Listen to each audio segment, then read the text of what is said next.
Bonjour à tous, nous vous remercions d'être présents. Nous sommes ensemble dans le cadre de la présentation de notre nouvel outil pédagogique Chutopolis, jouer pour ne plus chuter.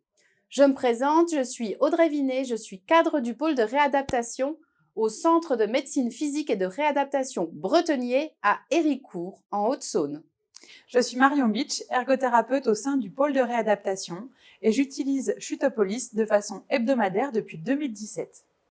Le CMPR Bretenier est un établissement qui accueille 106 patients en hospitalisation complète et 50 patients en hôpital de jour. Il dispose d'un plateau technique important. Nous accueillons des patients présentant des troubles neurologiques et ou locomoteurs. Une équipe interdisciplinaire accompagne le patient et sa famille tout au long de sa prise en soin. Le CMPR Bretenier appartient à la Fondation Arc-en-Ciel, fondation reconnue d'utilité publique à but non lucratif située en Bourgogne-Franche-Comté. Pourquoi nous avons souhaité créer ce jeu ? Une équipe d'ergothérapeutes et de kinésithérapeutes ont travaillé à la création d'un outil pédagogique afin d'animer des séances destinées à nos patients sur la prévention des chutes.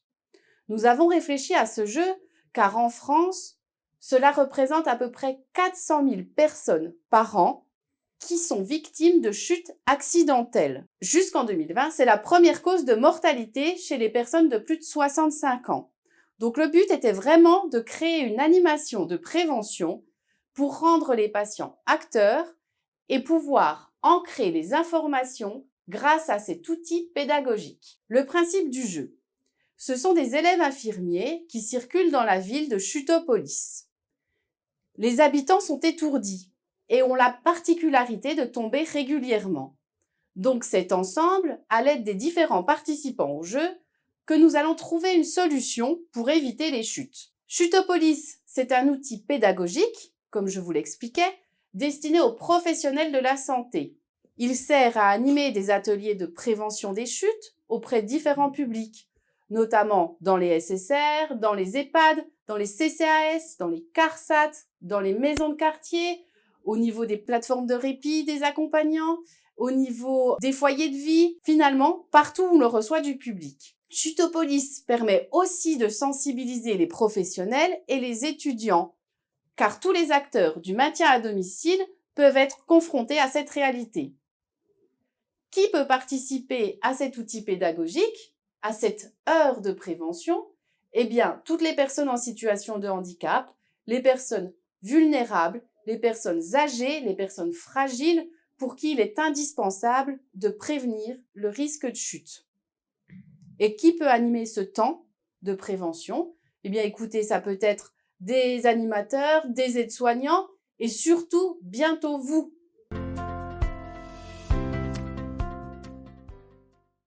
Alors concrètement, pour installer le jeu, ce qu'il vous faut simplement, c'est une table qui est assez grande puisque le plateau mesure 80 cm de côté. Cette dimension a été choisie pour permettre à tous les usagers, donc les patients et les animateurs, de voir toutes les informations qui sont sur le plateau. Le jeu se déroule sur 1 heure de séance environ.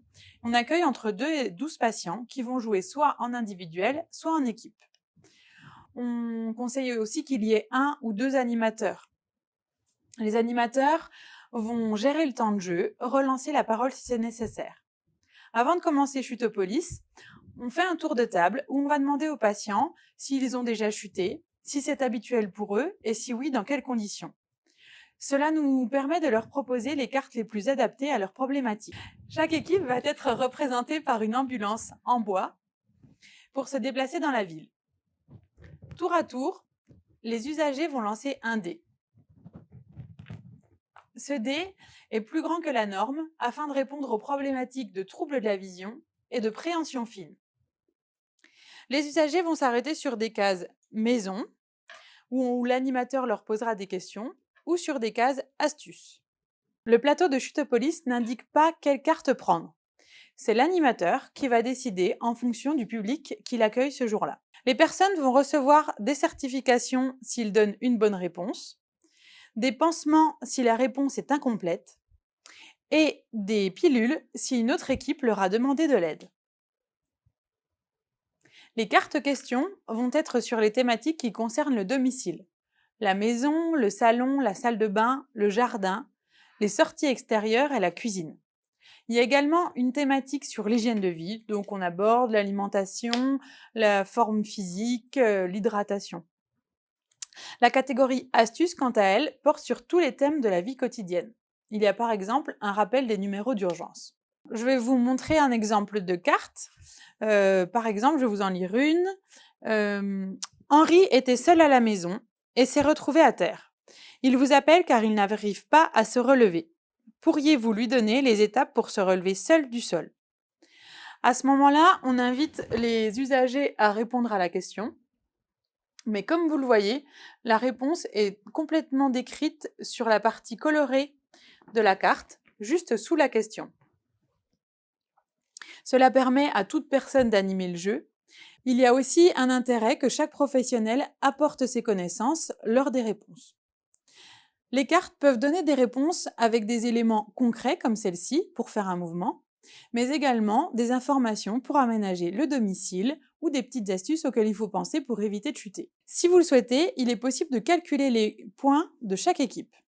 On donne 1 point pour chaque médaille de certification reçue, 1 point pour chaque pilule reçue également, et on retire 1 point pour chaque pansement.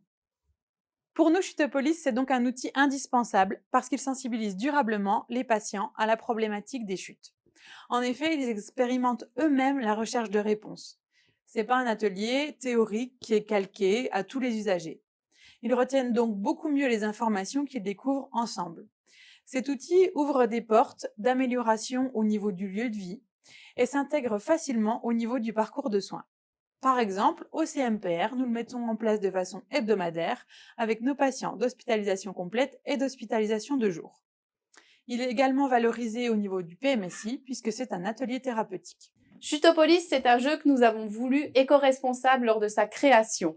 On a favorisé l'utilisation de matériaux locaux, renouvelables et français, avec 0 plastique. La boîte de Chutopolis est fabriquée en carton et les pions en bois. Donc, si cet outil pédagogique Chutopolis, jouer pour ne plus chuter, vous a séduit, vous pouvez vous le procurer en vous rendant sur le site de la Fondation Arc-en-Ciel. Il est disponible au tarif de 120 €. Chutopolis n'aurait pas pu être développé sans la participation active des professionnels du CMPR, notamment Sophie Bossier, Élise Lescaut et Paola Hengix. Il a également été permis grâce à une collaboration étroite avec l'Université de technologie de Belfort-Montbéliard et plus particulièrement Benjamin Reynoux qui a réalisé le design et la production du jeu.